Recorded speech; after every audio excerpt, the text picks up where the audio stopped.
Hey, it's Clay Trader, and this will be a video chart on ticker symbol MMEX. We will take a look at the 30-minute time frame.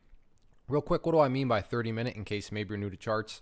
Instead of each one of these candlesticks here representing 1 day's worth of price action, which is what you would normally see, each one represents 30 minutes. So while this here may look like several days worth of time, it's actually just today's price action broken down into 30-minute time slices. I like to this time frame. I think it does a good job of telling the quote-unquote story of the price, and then makes mapping out levels of support and resistance a bit easier to see. I've been doing this analysis on a very routine basis, did it yesterday.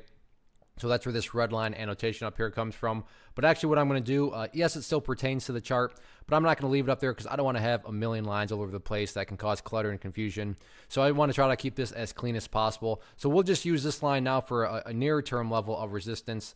And that point will be right here at 0.024. So 0.024, more so that the near term level. And then also the other reason I wanted to just get rid of that is because we also now have the purple line here, which is going to be, the newest kind of key area of resistance. It's, leveled out there, and now you can see late day today started to curl downwards. So as, time goes by, this will start to, look something like that. So that'll be the next, level of resistance to keep an eye on. But as it stands right now, before you start talking about the 50 period simple moving average as resistance, that first hurdle that does need to be crossed is right there at 0.024.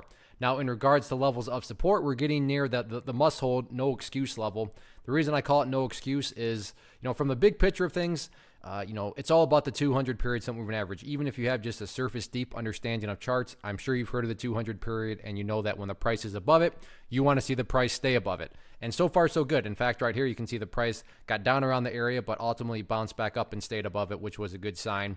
But any sort of closes below it, or worse, if the price separates to the downside, at that point in time is when the whole trend of the chart begins to change. The whole story of the chart begins to change in terms of the bulls being in control to now the bears being in control. Now, that hasn't happened, so that's why you still got to say that the bulls are in control. But that's also why I'm calling that pink line, the must-hold level, no excuses, because the bulls have got to stay above that, if they are indeed still kind of the underlying strength here behind the trend. So all in all, not the greatest day, but I mean, it's not like it was a disaster either. But the price is approaching that very important level, so we'll see how the bulls react with it if the price gets down there again. One of the biggest questions I get is, hey Clay, how do you find the stocks that you trade? So what I've done is put together this free resource guide where I talk about the tools that I use to locate stocks that I find interesting and think may have potential. So if that sounds like something that could add value to you as a trader, then click that image right there and I will email you the guide. The guide is very short, it's to the point, and like I said, it is free. Thanks for watching. Have a good one.